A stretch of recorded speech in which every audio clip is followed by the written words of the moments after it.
Sports are not merely a trivial game. They most oftentimes represent much more than just a win or a loss to many people. They can be a distraction, a source of pride, an overwhelming amount of money. Love to see it. Love to see it. And to the players and coaches involved, a culmination of a life of determination and purpose, the defining moments of their journey. And amid the dramatic and emotional moments throughout the storied history of all of sports, tensions run high, and sometimes they can boil over. When you add media personnel and cameras into the equation, what results in some glorious situations are the greatest rants in sports history. We'll do it live! Do it live! Nah, we're gonna stick to just sports here, and in the attempt at brevity, let's take a look at the top 10. The time Dennis Green was not impressed with the Bears. The Bears are who we thought they were. And that's why we took the damn field. Now, if you want to crown them, then crown their ass. But they are who we thought they were, and we let them off the hook. When Herm Edwards explained why we play the games. You play to win the game. Hello? You play to win the game. You don't play to just play it. That's the great thing about sports. You play to win. And I don't care if you don't have any wins. You go play to win. When you start telling me it doesn't matter, then retire. Get out. Because it matters. Okay, so we play the games to win, but what about practice? AI, take it away. I mean, listen, we talking about practice. Not a game, not a game, not a game. We talking about practice. Not a game. Not the game that I go out there and die for and play every game like it's my last. Not the game. We talking about practice, man. I mean, how silly is that, man? We're talking about practice. We're talking about practice, man. We're talking about practice. We're talking about practice. We ain't talking about the game. We're talking about practice, man. And of all the absolute legendary meltdowns of one of the rant GOATs, Bobby Knight, perhaps the best was the time he was disappointed. I mean, I'm really disappointed in the of course, kind of progress that we've made. God damn it! This show. Take this show and forget it. Forget fast. And speaking of rant GOATs, there is just too many to pick from amongst the epic resume that Jim Mora produced. Of course, his most famous was when he discussed the playoffs. Playoffs? Don't talk about playoffs. You kidding me? Playoffs? I just hope we can win a game. But for my money, the diddly-poo meltdown will always be his best. In the second half, we just got our ass totally kicked. We couldn't do diddly-poo offensively. We couldn't make a first down. We couldn't run the ball. We didn't try to run the ball. We couldn't complete a pass. We sucked. The second half, we sucked. We couldn't stop the run. Every time they got the ball, they went down and got points. We got our ass totally kicked in the second half. That's what it boiled down to. It was a horse performance in the second half. Horse. I'm totally embarrassed and totally ashamed. Coaching did a horrible job. The players did a horrible job. We got our ass kicked in that second half. It sucked. It stunk. Can't wait to hear what Bart Scott had to say at number 5. We're pissed off. We was ready to come back and show what kind of defense, what type of team this was, what kind of character we had. We take a lot of slack. People gave us no chance, like we barely made it in the playoffs.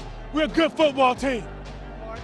For all you non-believers, disrespect us, talk crap about the defense like we ain't the third best defense in the league. All we hear is about their defense. They can't stop a nosebleed. 25th in the league, and we the one to get disrespected. Congratulations. See you in Pittsburgh. Can't wait. And checking in at number 4 is the criminally underrated Southern Illinois head coach Barry Hinson, whose wife knows how to get baskets. And let's talk about our big guys. 2 for 11. How can you go 2 for 11?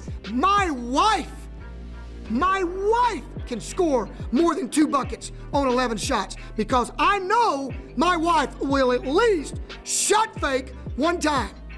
But those guys aren't listening. They're uncoachable right now. I mean, we made 3 turnovers tonight where we just came down and threw them the ball. I swear I thought one time that one of our players said Merry Christmas. I thought it was a gift. To me, when you've got a young team, it's a lot like house training a puppy dog. You know what? When the dog does something wrong, bad dog. Well, you know, I'm not going to hit him. I'm not going to swat him, but bad dog, get on the treadmill. At number 3, one of the most surreal and awesome moments in post-game press conference history, when Basketball Hall of Famer John Cheney tried to fight Basketball Hall of Famer John Calipari. 3 class guys, and you pick them out and single them out. You can't get that together. You're the threatening guy. Shut up, guys. You're the threatening guy. I'm killing you. You remember that. When I see you, I'm going to kick your ass. Kick your ass. Come on. You got a good team, and you don't need that edge. That's why I was telling my kid to knock your kid in the mouth. Standing there pushing in the game.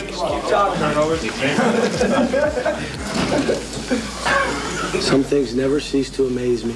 And next is arguably the greatest rant of all time. The margin of differential between this one and the top spot is razor thin. When Jenny Carlson wrote an article for the Oklahoman about the Oklahoma State coaching staff benching quarterback Bobby Reed, head coach Mike Gundy took major exception to the article. What resulted was pure magic, which still lives on to this day, nearly 20 years later. But you obviously don't have a child. I do. If your child goes down the street and somebody makes fun of him because he dropped a pass in a pickup game, or says he's fat, and he comes home crying to his mom, you'd understand. That's why I don't read the newspaper. Because it's garbage. And the editor that let it come out is garbage. Attacking an amateur athlete for doing everything right. Are you kidding me? Where are we at in society today? Come after me. I'm a man. I'm 40. Who's the kid here? Who's the kid here? Are you kidding me? That's all I got to say. It makes me want to puke. And that brings us to our number 1 spot on the list, the time Hal McCrae went nuclear on reporters. I know what you're all thinking. Who the is Hal McCrae? I'm glad you asked. Who the is Marvin Hamlish? He wrote the music to The Sting. That's a good movie. He was the manager of the Kansas City Royals in 1993 and went full-blown icon and legend in this incredible tirade. Just sink your teeth into this one. No, don't ask me all these stupid ass questions. No. In the God, all these stupid ass questions every night. Miller starting the game. He's playing against left-handed pitchers. Brad is not playing against left-handed pitchers. Why the bat for Miller? You think I'm a goddamn fool? This guy is wearing freaking long johns and throwing things all over the office. Ask questions every night. And stay out here asking all these dumb ass questions. Stupid. What's up? Look at this reporter emerging with head wounds. You guys are not taking no shit off the players. I'm sick and tired. I'm fed up with everything. No shit from you guys, no shit from you players. And they can do any thing they want to do. I'm sick and tired of all this bullshit. Now, put that in your pipe and smoke it. Put that in your bleeping pipe and smoke it. Man, Michael Malone would be so proud of this one. So, you put that in your pipe, you smoke it, and you come back, and you know what? We're going to go up 2-0. And many thanks to all of you for tuning in to this countdown list that is a bit outside of my normal content range, but I just felt like doing it, so back off. So back off! If you are new to the channel, Welcome to the party, pal! Or just a repeat viewer who is not subscribed yet, what are you waiting for? What are you waiting for, huh? Click that sub button and join me. Until next time.